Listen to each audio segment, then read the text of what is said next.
With this video, I will talk about substance searching using Scifinder.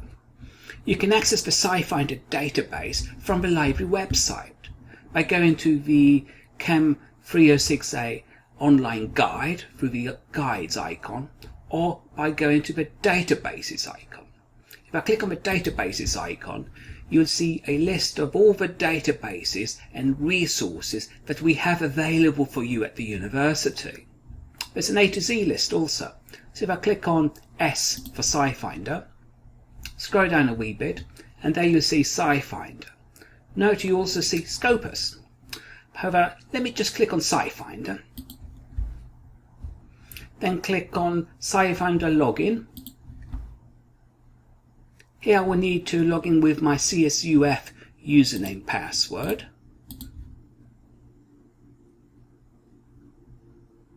Followed by my Scifinder username password.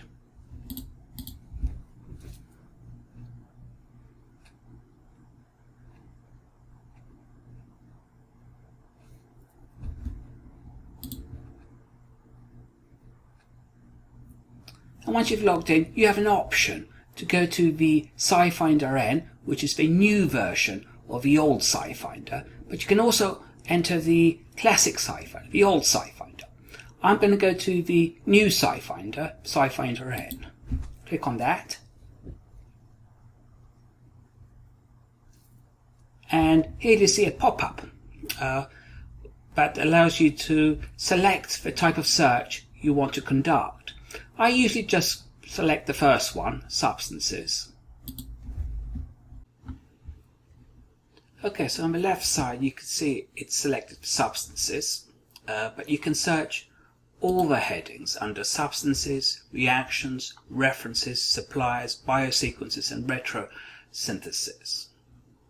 So if I go to all and just type in the name of my substance, say I'm searching for morphine, type in morphine, click on the search button,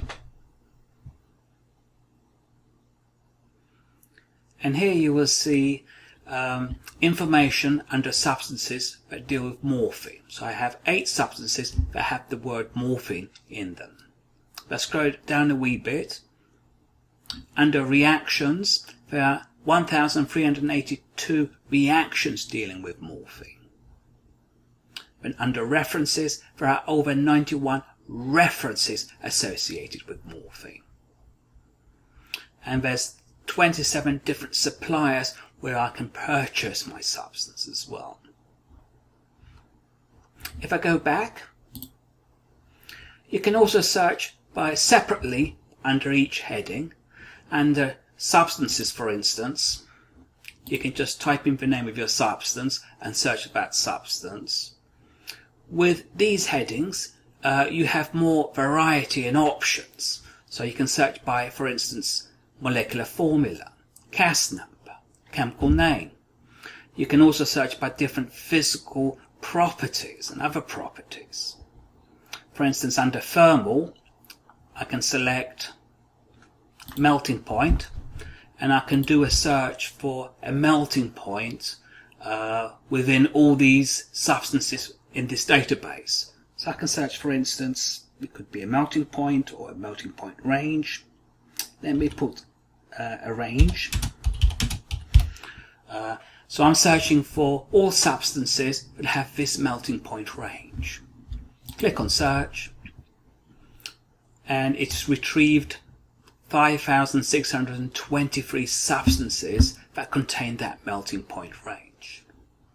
And on the left side, you can refine your search. You can filter it by different parameters here, or you can exclude it by different parameters. If I go back, so this was substances. With reactions, similarly, you can just type in your keyword or a CAS number or an ID of the substance, and that will retrieve the reactions of that substance. If you click on the draw button, a structure editor will appear, and you can draw your substance or draw your reaction, and it will conduct a reaction search. Under references, you have more options for references. You can just put in a few keywords, or you can search under different headings. For instance, title.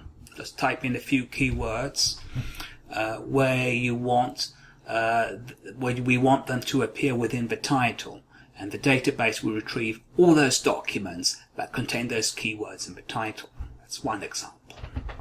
You can search for suppliers. If you know the name of supplier, or you can plug in your substance name or the CAS number. You can search for biosequences. Here the database allows you to search for proteins and nucleotides. Under retrosynthesis, that allows you to construct a reaction scheme for synthesizing a target molecule. So what I'm going to do is to select substances, and I'm just going to type in my substance, click on search, and I'm looking for morphine. And as you can see, the first hit is morphine here. That's the substance that I want. The other hits contain maybe a derivatives of morphine, or they have the word morphine somewhere in the name. At the top here, there's number. This is the CAS number. So you're going to need that for your assignment. So I just cut and paste. And I'm cutting and pasting into my Word document.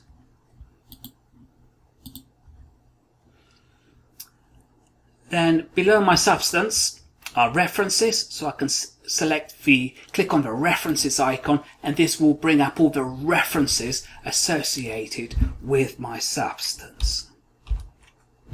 On the left side, I can refine my reference list by document type, for instance, journals, patents, review papers, and so on, or the substance role, language, and so forth.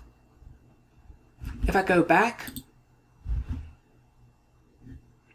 I can refine by reactions. So I can select reactions, and this will retrieve all reactions associated with my substance.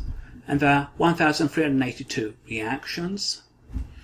Each one of these reactions will have a reference, or one or two references associated. This one's at the moment collapsed. So at the top here, let me expand. And here you can see all the references associated with this reaction scheme. This is the first scheme. This is another scheme. And these are all references. Notice some of them are patents. This one looks like a journal article. And if you click on the full text, it will retrieve the full text if we have it. Likewise with patent. On the left side, you can refine your set by different parameters here. Things like substance role. So if I click on product, your substance is now as the product. So this is the synthesis of your substance. And you can refine it by other parameters, yield, steps, reaction type I can see here, a catalyst, etc. If I go back, so this was reactions, then supplier.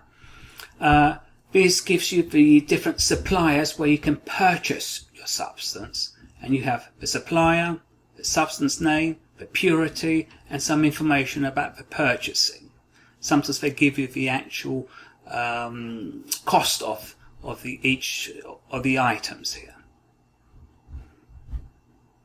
If I go back, now if I click on the substance here, the substance will appear, and this is the chemical structure, and you can download the chemical structure by clicking on this downward arrow. So this will download the image. Now I've downloaded the image, and then now I can plug it into my Word document. On the left hand side, you can go back to your different headings. If I click on substance detail, or if I click on the CAS number, this will give you more information about your substance. And it has a table here. For instance, experimental properties and experimental spectra are two important information about your chemical substance. If I click on experimental properties, these are all properties associated with your substance, and you can get references that direct you to that property value. You have biological, chemical, density, and so on, all the way to thermal. Here under thermal, you have the different melting points that have been reported for your substance. And next to it is the source. So you go directly to the source and retrieve the full text where that value has been reported. If I scroll down a wee bit, you have experimental spectra. If I click on this, these are the different spectroscopic tools used to identify your substance. So you've got NMR, carbon-13, IR, mass spec, and others as well. If I click on IR, this is the IR of your substance, and these are the different documents that have reported the IR. Sometimes you can actually see or download the actual spectrum. Yeah. If I click on this link here, this is the IR of morphine. And notice you see this broad peak here between 3000 and 3500 CM-1. This is the OH group, obviously. So if I go back,